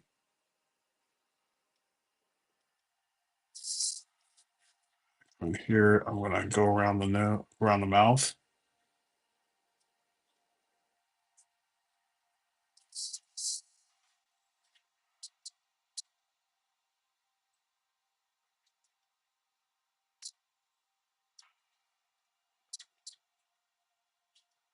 So I'm going to give him that little dimple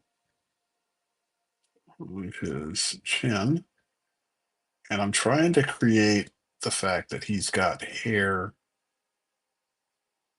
that goes up his mouth. And I know on the original design, he does not have that. Like it just goes around his face. But I want him to have a more realistic beard, like ones that I draw. Not hyper realistic. I just want it to have a little bit more character to it. I used to rock this kind of look. I kind of try to take from real life and put it on some of my artwork. It's a character I drew years ago that literally would change with my design, with what I how I would look. So if I had a goatee, the character would have a goatee, and so on and so forth.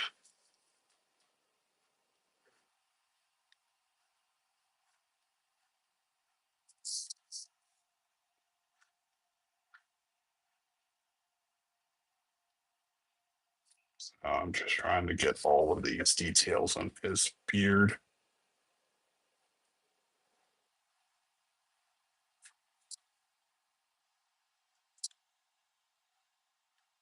I'm just going in there.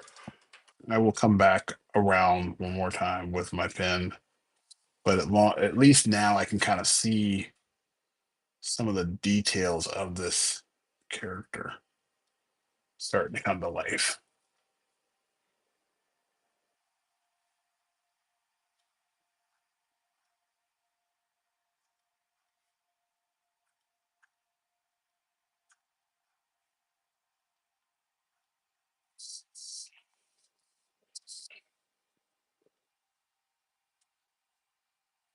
If you're on there, guys, make sure that you follow me on here. Make sure that you follow me on YouTube and also on Instagram. And I have a Twitch. All of those platforms I have available. And I'm always looking for people to, if anything, just share the page. Do that for me. I mean, this stuff might not be for you, and that's okay. Or some people are like, I would love to get something from you, but um, I just can't right now. And that I am, trust me, I'm not a high pressure salesperson anymore. So my deal is I really want to grow this channel, but I can't grow it if I don't have people sharing it. So I would like just at bare minimum, if you're on here, share it to a friend, share it with a friend. That's what I would do. Because you might you might help out a friend of yours. You might be needing. They might be struggling, right? I'm not talking like mental struggle. I'm talking like artistic struggling. Um, so you might need to, just jump on here, listen to what I got to say, and maybe it might get you out of a block. Who knows? We all hit those little funks, and it gets really tough. I know I do. That's why I have a specific set of people that I follow when I need a little bit of art inspiration, and they help me kind of break that wall. And most times when I'm drawing, it's not because I'm stuck because um it's mostly stuck because I am trying to do things that I'm not comfortable doing. I'm trying to force artwork to happen, and that's not productive. You know, if a pose isn't working, that's okay, but I don't want to try to do the same pose over and over and over and over again because that for me that's boring. I don't like that. Um, but the goal is to always be more dynamic, tell a story with my artwork,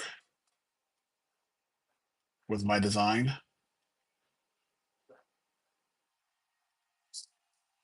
And I'm getting there. I mean, I'm really getting there. I got some stuff that I really want to produce, but I'm really going to spend some time building these characters. What's up, Dillingham? Working on Nakuma tonight. So I'm gonna spend a lot of time working on character designs because what I have coming down the pike is really what I want to do. And I can't do that if I don't put some time into some of these basic um, fundamental designs and pieces that I'm working on. So let me pull that up so you can kind of see where it's getting there.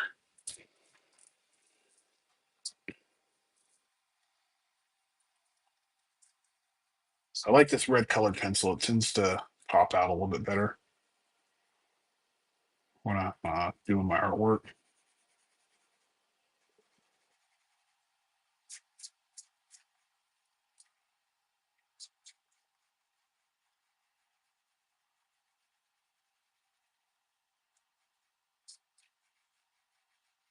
It works out a lot better. I'll bring it up for you so you guys can kind of see where it's going.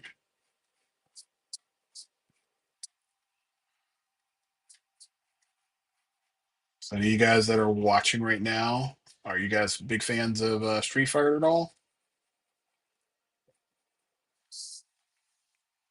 Anybody that's listening right now?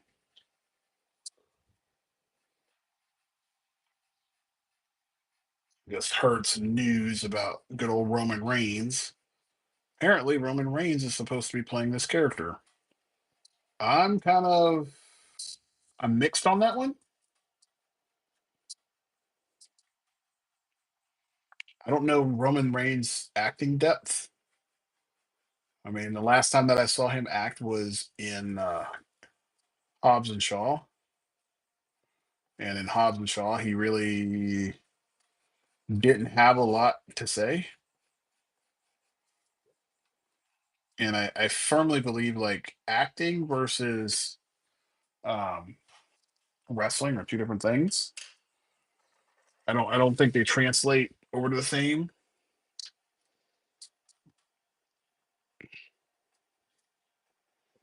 I mean, Triple H was one of those like he's not an actor. Triple H is not an actor. Dwayne Johnson is an actor. Like he really works to define his craft. So I don't know how Roman Reigns is going to do. We'll see. Um, I'm setting the bar very low. I'm going to set it at a nice even C or a 3, and hopefully it will get better from there. We'll see.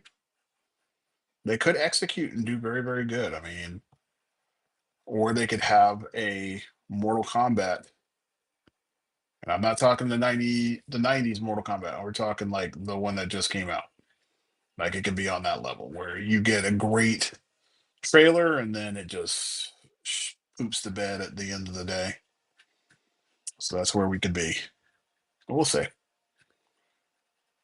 I mean, there's a great martial artist in there that I know pull it off. Can't remember his name, but he's from Warrior. So hopefully that'll translate well.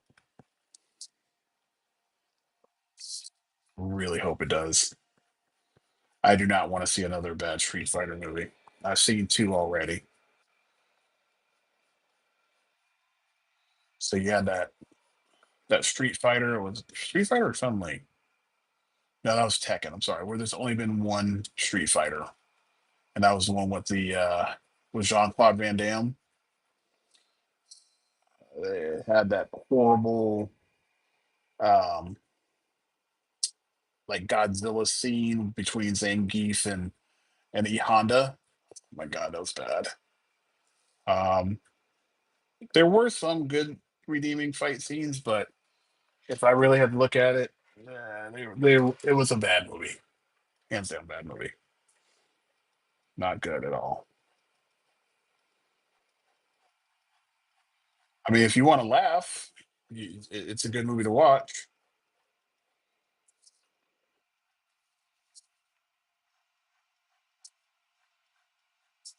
I can never say that it was a great movie. It was not a good movie. That picture does not the camera is not doing that enough justice, but I'm getting there. I'm gonna have to take some good pictures of this piece before we call it a night. I'm going to keep on going for about another 10 minutes.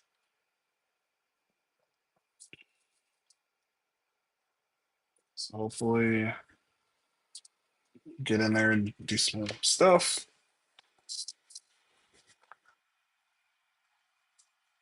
Thank you all for who have hung in here with me.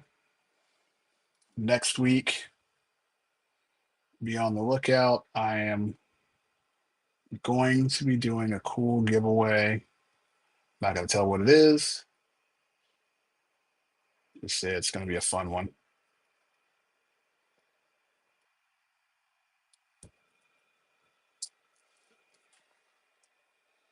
I think what I'm going to do is I'm going to finish up the hair for the night, and I'm probably going to redo this part here. I'm not really feeling that arm. I don't really like it that much, so I'm going to redo that, reposition that. And I will make that work. Definitely want to get this hair in place. It's quite all right to, when you're doing your artwork and you decide, oh, I got to change gears, do it. Because it's only going to make the piece better. You're fighting your own self when you do goofy stuff and decide you're not going to make the change to make the artwork better.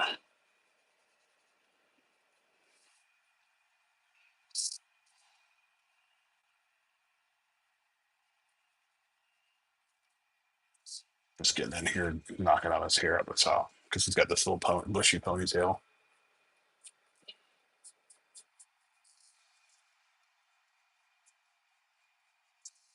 So what I will do is I have my pencil. So what I'm going to do is I'm going to come in here with my pencil, and I use my pencil to darken up the bottom parts of his hair and these little pockets in here. So that way it shows that there's a shadow underneath. So I'll put that all in there. And again, I'm going for all the pockets that are on the underneath. So like here,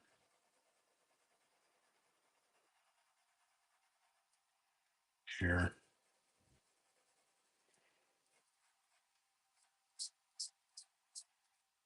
here.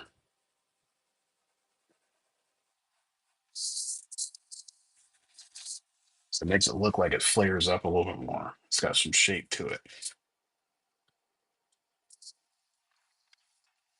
And then I'm going to put some back here. And the reason for that is, again, I'm trying to create shape for the pieces of hair that are popping out. So now what I do is I'm going to come back and I'm going to put this on top. So I'm basically just doing this layering process.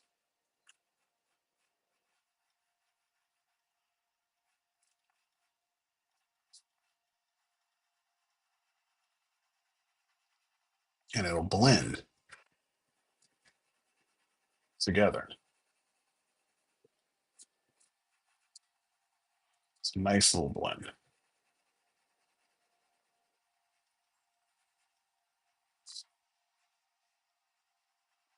Not trying to go too crazy, just get it started. Because again, this is going to be the start to the rest of them.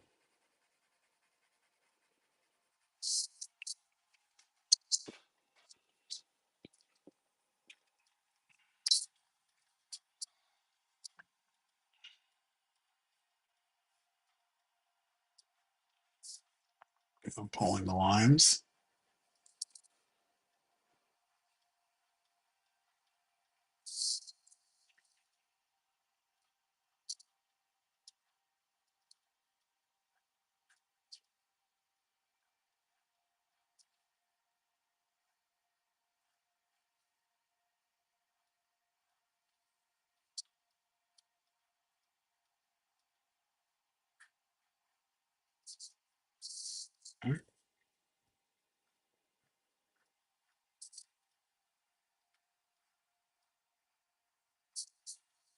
All right, I think we are at a good stopping point. I might thicken up those lines around this beard though.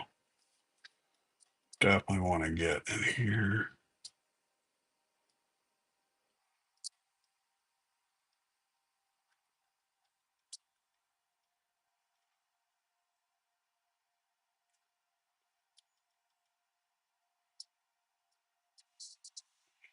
And I need to make that pop out a little bit more. Come in here. My red. I'm just going to give it a little bit of dynamics, and I want to put it in this. His lip there.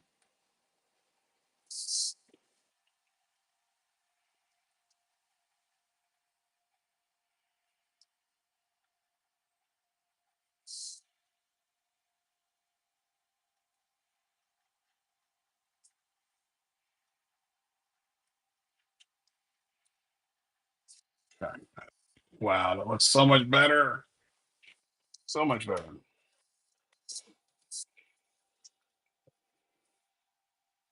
Way, way, way, way better.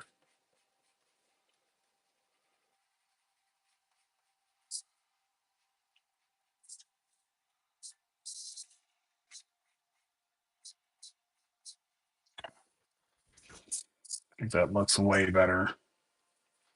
I think that's a good start. And what I'm going to do is I'm going to come in here with a 0.5 because I really want the outer part of him to be like this part. I want this to be a lot thicker.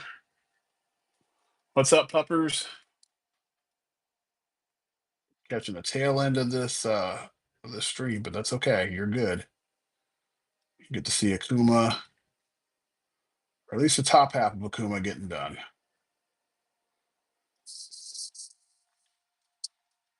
So this is warming me up for what I'm about to do. I think we're going to do it on the next cast. I think I'm going to do I'm going to start working on the Street Fighter. I'm going to do a Street Fighter and a Battle Beast cover. So that's what's up on tap.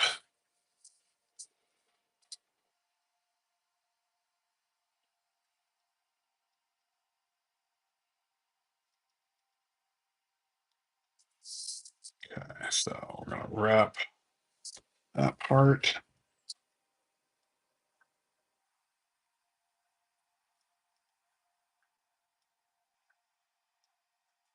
You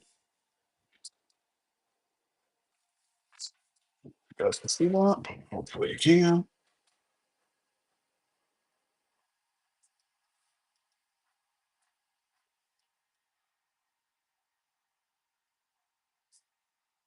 So I'm going to make my final decision on if I'm going to stream on Friday or not. I'll be able to make that probably by tomorrow because I really would like to start those covers ASAP.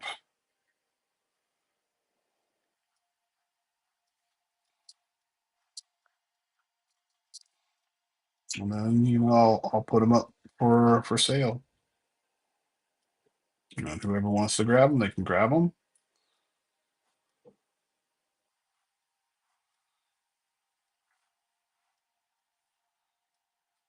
Get them to the shop. So a couple things off of there.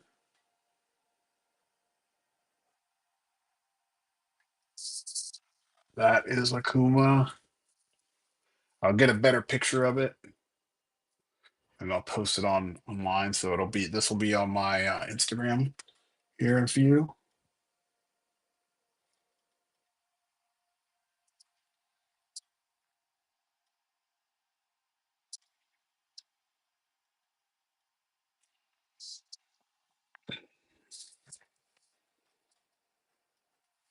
Yeah. I think that's a good start for him. I like it. I like it a lot. Yeah, he's definitely going to be one of the characters that I'm definitely going to be doing. All right, guys. Thank you so much for joining me for tonight. We have hit like the 2 hour mark, 2 hour and 10 minute mark. So I'm going to go ahead and call it a night.